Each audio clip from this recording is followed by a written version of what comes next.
श्रीमद् भागवतम स्कंध 3 यथास्थिति अध्याय 7 विदुर द्वारा अन्य प्रश्न।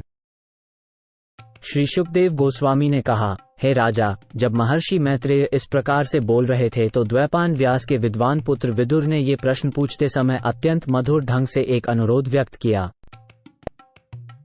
श्री विदुर ने पूछा, हे महान ब्राह्मण, चूंकि पूर्ण पुरुषोत्तम भगवान संपूर्ण आध्यात्मिक समग्रता हैं और अपरिवर्तनशील हैं, तो फिर वे भौतिक प्रकृति के गुणों और उनकी गतिविधियों से कैसे जुड़े हैं?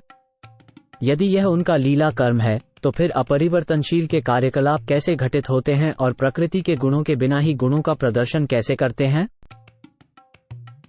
लड़के अन्य लड़कों के साथ या विभिन्न खेलों में खेलने के लिए उत्साहित रहते हैं, क्योंकि उन्हें इच्छा द्वारा प्रोत्साहित किया जाता है। लेकिन भगवान में ऐसी इच्छा की कोई संभावना नहीं है, क्योंकि वे आत्मसंतुष्ट हैं और सदैव हर वस्तु से विरक्त रहते हैं। भगवान ने प्रकृति के तीनों गुणों की स्वसंचालित शक्ति द्वारा इस ब्रह्मांड का निर्माण करवाया। उसी शक्ति द्वारा वो सृष्टि का पालन करते हैं और फिर उसे बार बार नष्ट भी करते हैं। शुद्ध आत्मा एक ऐसी विशुद्ध चेतना है जो कभी भी चेतना से बाहर नहीं होती, चाहे परिस्थितियां कैसी भी हों, समय कैसा भी हो, स्थिति कैसी भी हो, सपने कैसे भी हों या कोई भी अन्य कारण हो। तो फिर वो अज्ञानता में कैसे फंस जाता है? भगवान हर प्राणी के हृदय में परमात्मा के रूप में विराजमान रहते हैं। फिर भी जीवों के कर्मों से दुर्भाग्य और कष्ट क्यों मिलते हैं? हे महाज्ञानी और विद्वान पुरुष, मेरा मन इस अज्ञानता के संकट से अत्यधिक मोहित है, इसलिए मैं आपसे प्रार्थना करता हूं कि आप इसे स्पष्ट करें। श्री शुकदेव गोस्वामी ने कहा, हे राजा, जिज्ञासु विदुर द्वारा इस तरह से विक्षुब्ध होने पर मैत्रेय पहले तो आश्चर्यचकित से दिखे, परंतु इसके बाद उन्होंने तुरंत उत्तर दिया, क्योंकि वे पूरी तरह से भगवान के प्रति समर्पित थे।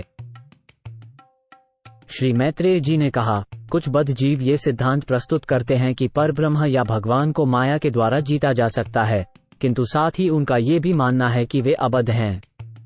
ये समस्त तर्क के विपरीत है। जीव अपनी आत्म पहचान को लेकर परेशान रहता है।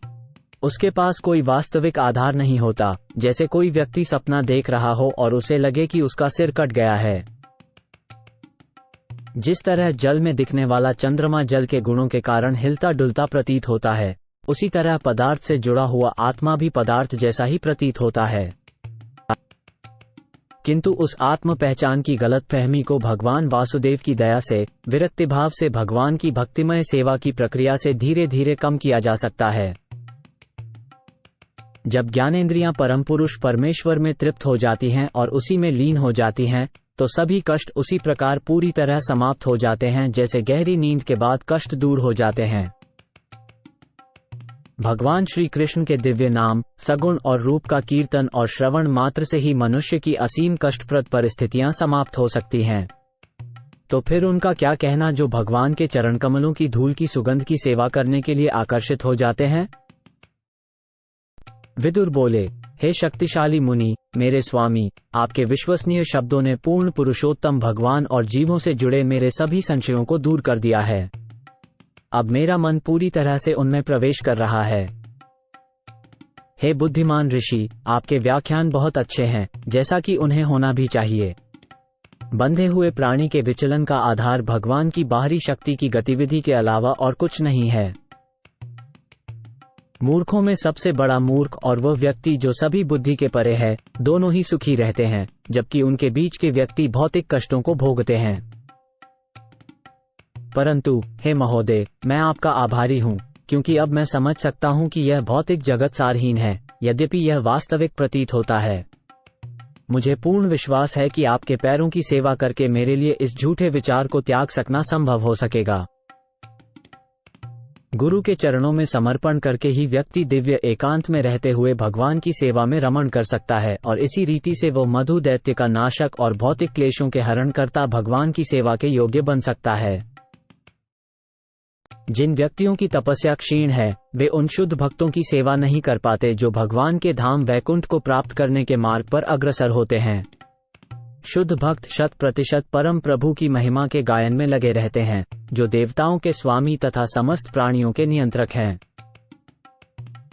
संपूर्ण भौतिक ऊर्जा का सृजन अर्थात महत्त्व और उसके बाद इंद्रियों और इंद्रिय की वस्तुओं के साथ विशाल ब्रह्मांडीय रूप का प्रकटीकरण करने के पश्चात परमेश्वर उस ब्रह्मांड में प्रवेश कर गए।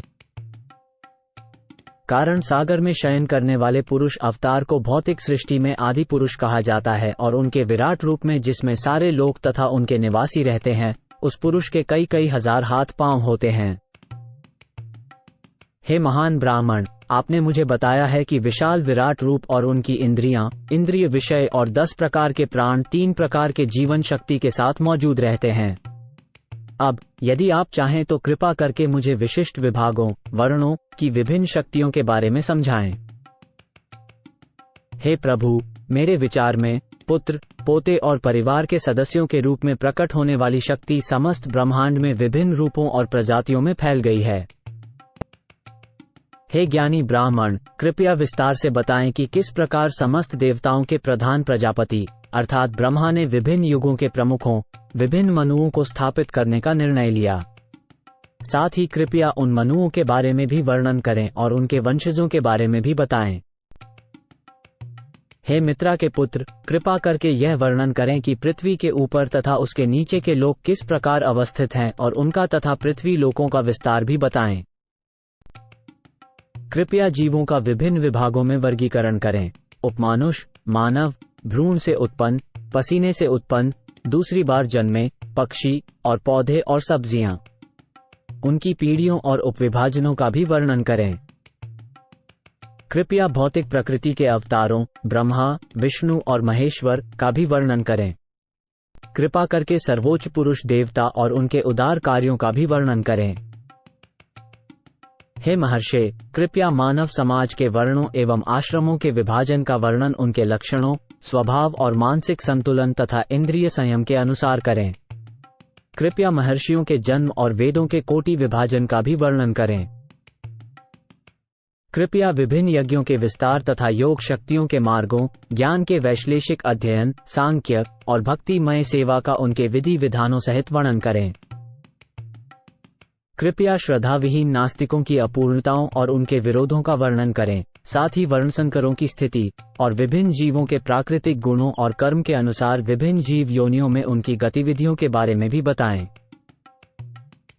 आप धर्म, आर्थिक विकास, इंद्रिय तृप्ति और मोक्ष के परस्पर विरोधी कारणों और इसके साथ ही जीविका के विभिन्न साधनों, विधि की विभिन्न प्रक्रियाओं और शास्त्रों में उल्लिखित व्यवस्था का भी वर्णन करें।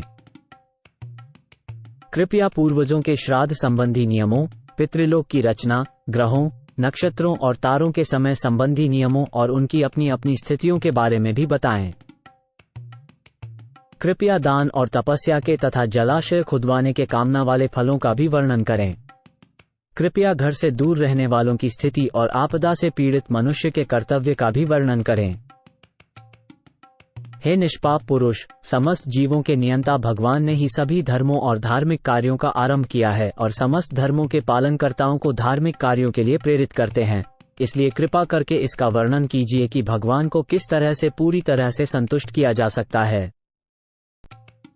हे श्रेष्ठ ब्राह्मणों, गुरुजन सदैव कमजोरों पर दया रखते हैं। वे अपने अनुयायियों, शिष्यों और पुत्रों के प्रति हमेशा कृपालु रहते हैं और उनसे पूछे बिना ही वे उन्हें सारा ज्ञान प्रदान करते हैं। भौतिक प्रकृति के तत्वों का प्रलय कितनी बार होता है और इन प्रलयों के बाद कौन जीवित रहता है उनकी सेवा करने के लिए जब भगवान सोए रहते हैं? कृपया इसका वर्णन करें। जीवों और पूर्ण पुरुषोत्तम भगवान के बारे में क्या क्या सच्चाइयां हैं? उनके स्वरूप क्या क्या हैं? वेदों में ज्ञान के विशिष्ट मूल्य क्या हैं और गुरु तथा उसके शिष्यों की अनिवार्यताएं क्या हैं? भगवान के निष्कलुष भक्तों ने ही ऐसे ज्ञान के स्रोत का उल्लेख किया है। ऐसे भक्तों की सहायता के बिना कोई व्यक्ति भला किस तरह भक्ति तथा वैराग्य के ज्ञान को पा सकता है? हे मुनिवर, मैंने ये सभी प्रश्न इसलिए पूछे हैं क्योंकि मैं परम पुरुषोत्तम भगवान हरि की लीलाओं को जानना चाहता हूँ। आप सभी के मित्र हैं, इसलिए कृपया इन लीलाओं का वर्णन उन सभी के लाभ के लिए करें जिन्होंने अपनी दृष्टि खो दी है। हे निर्मल स्वरूप वाले, इन सभी प्रश्नों के आपके दिए जाने वाले उत्तर सभी भौतिक कष्टों से मुक्ति प्रदान करेंगे। इस तरह की दानशीलता सभी वैदिक दानों, यज्ञों, तपस्याओं आदि से बढ़कर है। श्री सुखदेव गोस्वामी ने कहा, इस प्रकार ऋषियों के मुख्य, जो हमेशा भगवान के व्यक्तित्व के बारे में विषयों का वर्णन करने के लिए उत्साहित रहते थे, विदुर द्वारा प्रेरित होकर पुराणों की वर्णनात्मक व्याख्या का वर्णन शुरू कर दिया। वे भगवान की दिव्य गतिविधियों के बारे में बोलने के लिए बहुत उत्साहित थे।